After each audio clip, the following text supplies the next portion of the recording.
Ma'am! My kid's not here! He's dead! Because of him! He ruined my f***ing life!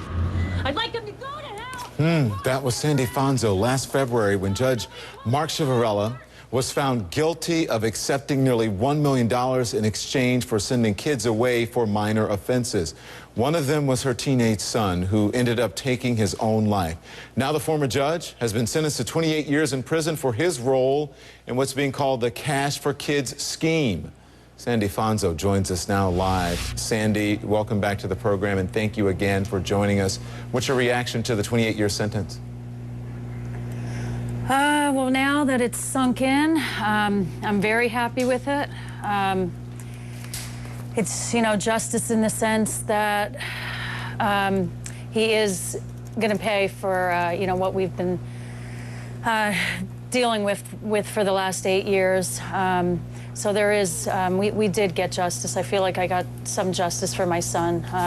True justice, I don't think there could ever be. I mean, he'll never live the sentence that I live, that I'll live with for the rest of my life. Can't bring my son back. Yeah. Have you spoken to any of the other families who were involved in this, any of the other parents? What's their reactions if you have spoken to them?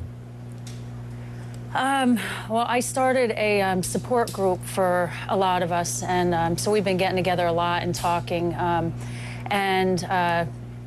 Just the Monday before the sentencing, we were all together. They all wore, I had 100 of these T-shirts made with my son's picture on the front, and then all kinds of different, how much was your kid worth, different sayings on the back that they all wore together there with me on that day. So everybody was very, very pleased. We went in there, of course, with not a lot of hope. And expecting the worst, and so we were all very relieved, and I think we all slept pretty good that night. Sandy, tell us about your son Ed. Explain how he came into contact with Judge Ciavarella, his courtroom. It was the summer right before his senior year, and he started hanging around with a different crowd of kids, and normal teenage experimenting, and just it was escalating. And my son had, it was his senior year. He wrestled since he was 4. He was expected to take the state title that year. It would have been the only one in the history of his school. So he had a lot he just had a lot going on, and I didn't know, to the extent of what was going on. I just felt like, I didn't want him taking any chances. So it just turned into, he was at an underage drinking party, and the cops went in, and he was charged with drug paraphernalia. A marijuana pipe was in his truck. And so his charge for Judge Ciavarella, he went in front of Judge Ciavarella, was for a drug paraphernalia charge. He sent him for a month to this PA childcare, and I, right at that minute thought, well, this is a little excessive. I thought, more of an educational or motivational, a community service or program to see what could happen if, you go down this path. But my son sat there for 30 days, and, in that time he did, realize, Mom, I know I was stupid. I made silly mistakes. He wanted nothing more just to get back to his life, to get back. He already missed, a month's worth of practice in his senior year, everything he had. He had a nice little girlfriend, and he just wanted to come home and get back to his life. So we went back in front of Judge Ciavarella.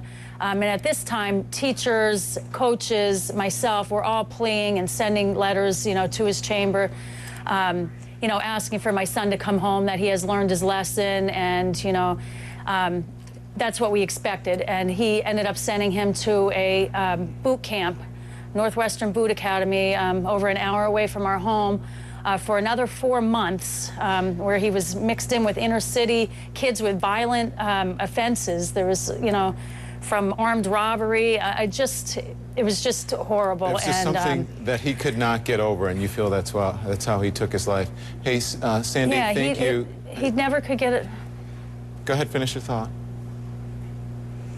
He Yeah, he just never, Ciavarella just never left, you know, the strings off of him. He could never come out from under it. He was never the same. He came out of there, you know, he went in a young boy, as a young, you know, spirited boy, and came out a pent-up, angry man, and it just escalated. From there. Why I'm doing this is because the message I want to get out is Judge Ciavarella is proof that for-profit incarceration cannot happen, and that was the bottom line to this whole thing. If he was not able to make money off of this, and it was not legal to do so, this never could have happened, and that's the true bottom line here. This was just the tip of the iceberg, and you know, I'm reaching out for anybody that could help me to you know, just to start with this. You know, this is nationwide. It's in every state. Sandy, do you have a website or something? How would the viewers get in touch with you? Is there a website? I'm on Facebook, and I talk to people all over the country through Facebook. So and your Facebook is Sandy Fonzo? You know, they could Facebook me. Sandy Fonzo, yeah. Okay, Sandy. Go on Facebook and look for Sandy Fonzo. Sandy, thank you so much. Listen, I know you don't have your son back, but we're glad that you feel some degree of justice here. And I think about you all the time, and viewers ask me about you. So be well, okay? Thank you very much. Thank you very much.